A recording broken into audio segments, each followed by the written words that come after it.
Okay, and so this is Zach Brand for the History 410 History of the American Century class. Um, Today is April 17th, 2014, and I am with my interviewee. Please state your name. My name is Farhat Haq. Okay, and you give me permission to do this interview. Yes, I do. Okay, so where are you originally from? I'm originally from Pakistan. I was born and brought up there until I was 18 years old, and then we immigrated to the United States. Okay, and as you are a professor here at Monmouth, what do you teach? I teach political science. So from a political science point of view, how would you define globalization and the global economy? Um, well, there are lots of different definitions of globalization. But basically, the way I understand this concept and use it in my teaching and research is that there are certain forces that come together at different points in our history in which movement of people, ideas, capital uh, becomes really rapid. There's a whole lot more, both volume and velocity. Lots of movement of people, ideas, goods, services, and capital, and that it's also for particularly this period of globalization. Not only the volume is there, but that it's done quite quickly, especially when it comes to ideas and movement of capital because of information revolution. So how do you feel that plays into like a global marketplace of today? Sure. So I think that the current phase of globalization, which I would sort of start from maybe early 1990s, 1991 to current period, has really impacted global economy and the marketplace. That's where most of the force for this globalization has come. And I think what it has done is really created a sort of a common marketing strategy. So what I notice as I travel between in Pakistan, India, and the United States is, for example, the Coca-Cola commercials. There's quite a bit of similarities in terms of themes and just the way they put things together. So I think that in terms of both consumption, there has been tremendous uniformity in how different corporations are selling their stuff, and also, of course, on the production side, there's also lots of interlinking because now firms don't produce their product in one place. They do it in many different places, and so it's linked in that way.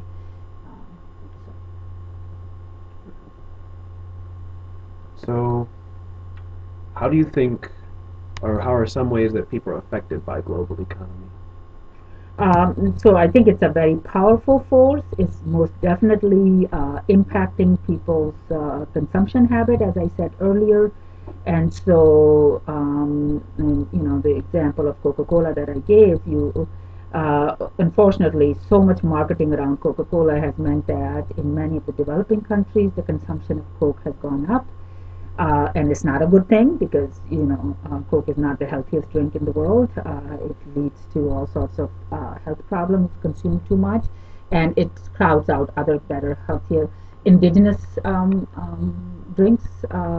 Like buttermilk, for example, is a drink that people would drink in rural areas of Pakistan. They still do it, but now the fashionable thing to do, especially when if somebody comes to visit you and you want to impress them, is to serve Coke. And I find that problematic. So that's a negative sort of repercussion of globalization in my mind, but there are lots of positive ones too. The fact that with the importance of internet, um, uh, social media, it definitely made some of the political changes that we saw in the Middle East and other parts of the world easier. It became easier to organize for social change, so that's a more positive aspect of this. Okay. Um, are there any political issues regarding globalization that you feel strongly about? Um, so yes, I think that the sort of struggle that countries face in terms of controlling some of the more negative consequences of globalization. So I earlier talked about rapid movement of capital. I mean, that's a good thing in some ways because you have investment capital moving in different parts of the world to try to get the biggest return. But we know that a lot of the financial crises, most recently in 2010, occurred because of that very easy movement of capital from one place to another. And so what we see is a lot of investment capital going into a country to try to take advantage. And the moment they see that maybe there's some risk or they're not getting a high return, it exits out. So this very sort of a sudden kind of exit leaves those countries highly vulnerable.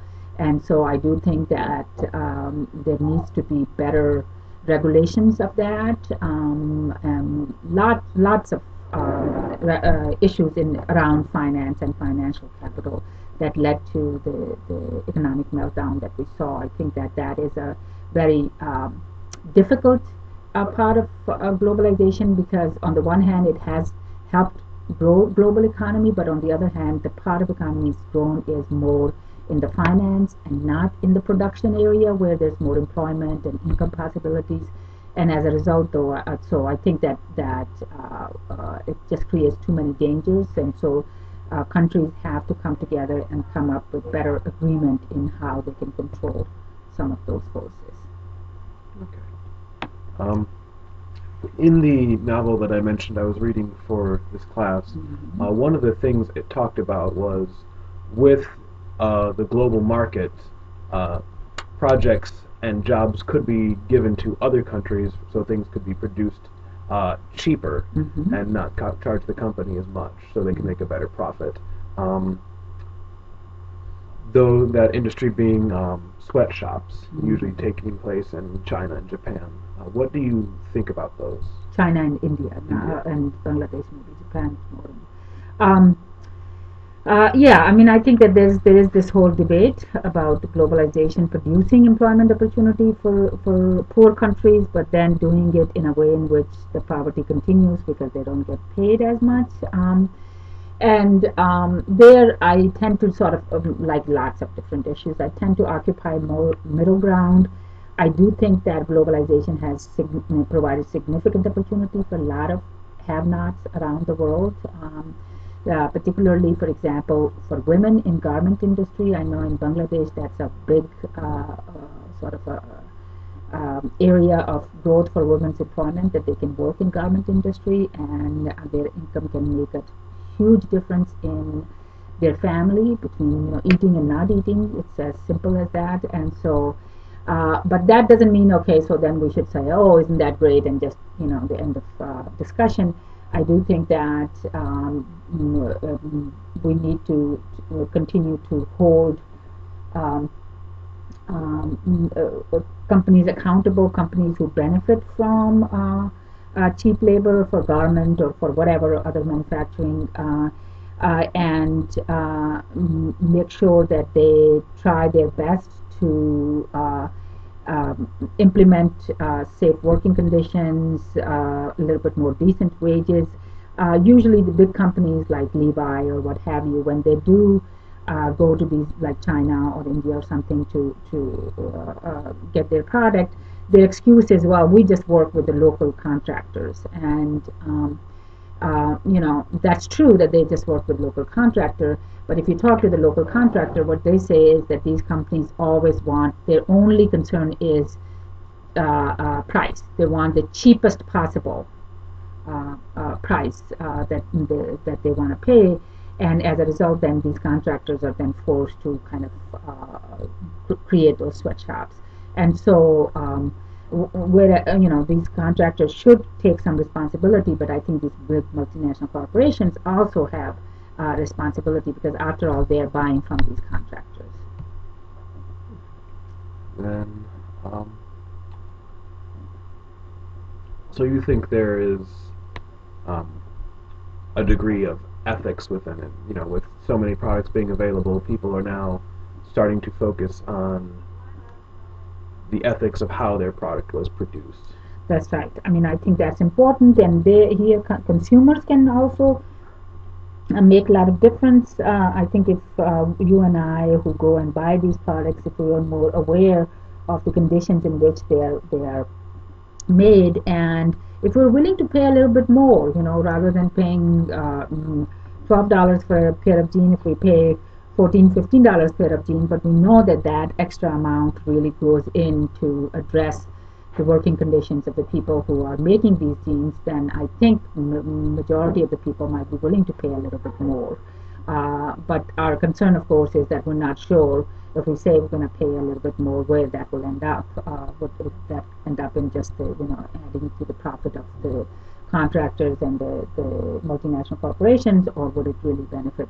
But I think that there are ways in which we can organize for this to use our buying power to create more better working places for millions, hundreds of millions of workers who work in these conditions. So I do think that ethical consideration in what we consume is an important thing if we care about what happens to people. Um, in certain essays, people say that with globalization and with technologies being able to be linked, the world technologically as a marketplace is getting closer together. So, do you use things like Amazon or eBay? Yes, I do, and I do see that these technologies do in fact bring people closer in the rest of the world. Skype, for example, is something that is used a lot. That I know people from Pakistan that use Skype to connect with their relatives around the world, and so I do think that these technologies have enhanced those connections. Um, I actually had a class, or my globalization class last year with your son, and Mm-hmm. one thing he talked about was variations between the same company in different areas. Like he was Mm-hmm. saying, um, here we just have our standard McDonald's menu, but in places like Pakistan and India, even some places in like Japan, they'll have cultural Yeah, things, or they'll call something local a different flavors. name. Right, exactly. Because one of his favorite dish was KFC, Kentucky Fried Chicken, in Lahore, Pakistan, had what they call rice and spice, and we like that a lot. So he remembers that, and that is true that fast food companies like McDonald's, etc., try to kind of incorporate some of the local flavoring into the cuisine that they offer. So it does have that element. But I think that still majority of the what they sell is really from kind of the original American kind of business, but they do try to kind of modify it a little bit.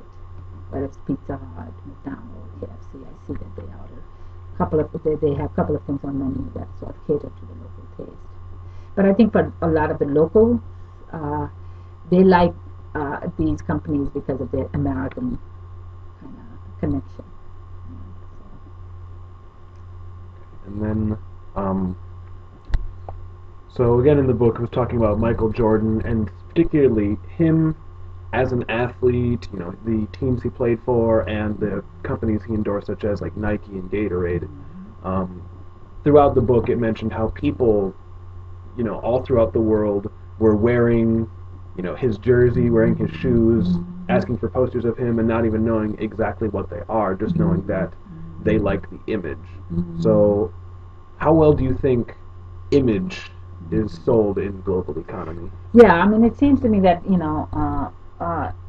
for global economy, image has become a incredibly important